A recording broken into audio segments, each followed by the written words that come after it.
In November of 2013, Pope Francis published his apostolic exhortation called Evangelii Gaudium, Latin for the joy of the gospel. In it, the Pope basically talked about the church. And in particular, he issued a call for all of us, members of the church, to embrace a new and a missionary spirit that joyfully proclaims the gospel to all people, especially the poor and the marginalized. Now, of very great interest to me, in that document, the Pope says, our model for the church is a polyhedron. A what? A polyhedron. This is a polyhedron, friends. So is our altar. So are the 16 lanterns in our church. So are the pyramids of Egypt. Any solid figure that has flat sides is a polyhedron. Now, why in the world would the Pope use this metaphor for the church? Well, I'll use his words. In Evangelii Gaudium, he says, because it reflects the convergence of all of its parts, each of the 12 sides of this dodecahedron, pastoral and political activity alike seeks to gather in the polyhedron the best of each. That is the church.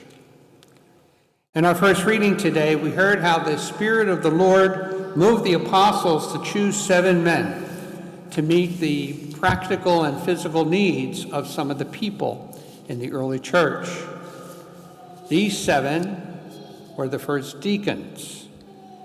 And to use the Pope's metaphor of the polyhedron, these 7 men kept their own individuality, their own personalities, their own talents, but yet they helped them to bring every other member of the church, in particular at the time, those in special need, into one cohesive unit, a perfect polyhedron.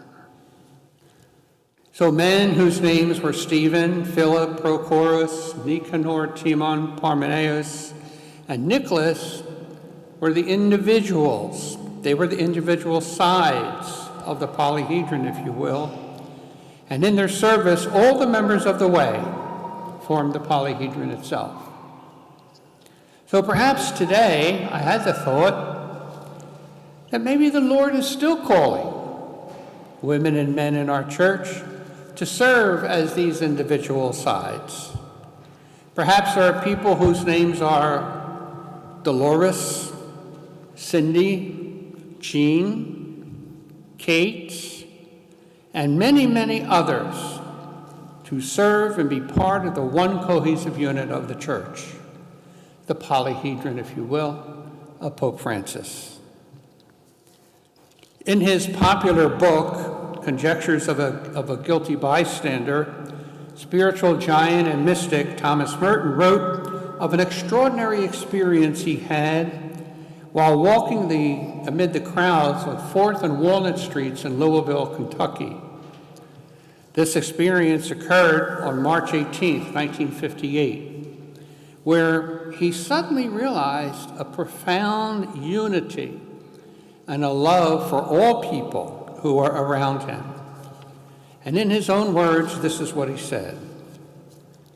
At the corner of 4th and Walnut, in the center of the shopping district, I was suddenly overwhelmed with the realization that I loved all these people, that they were mine and I was theirs, and that we could not be alien to one another even though we were total strangers.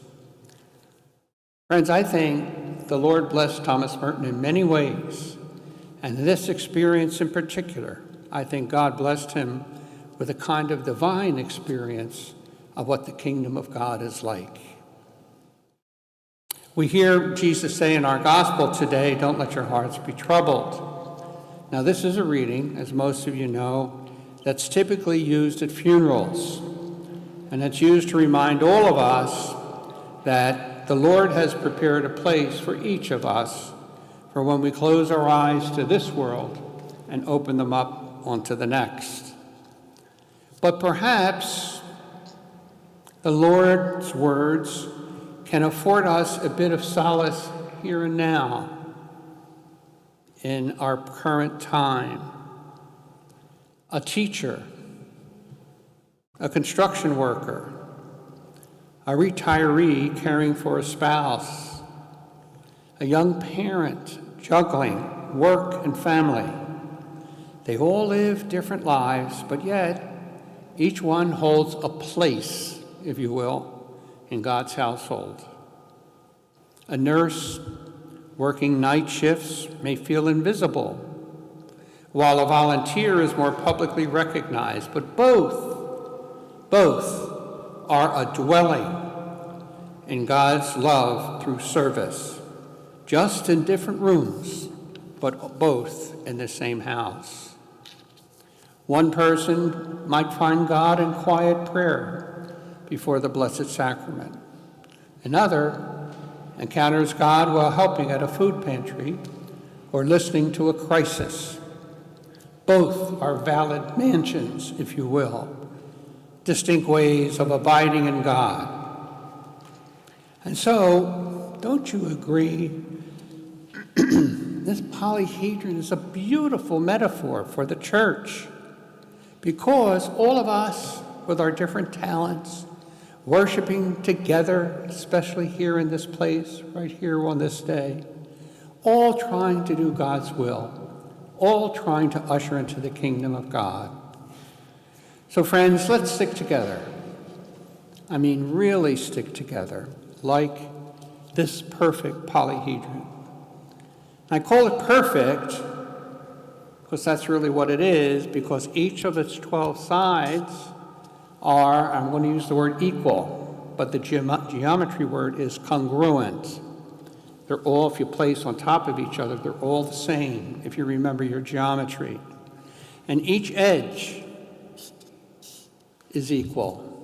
Better word, congruent. All beautifully equal, but all different, that make this one beautiful polyhedron. Ah, the beauty of geometry when seen through spiritual eyes. Don't you agree? So thank you, Pope Francis.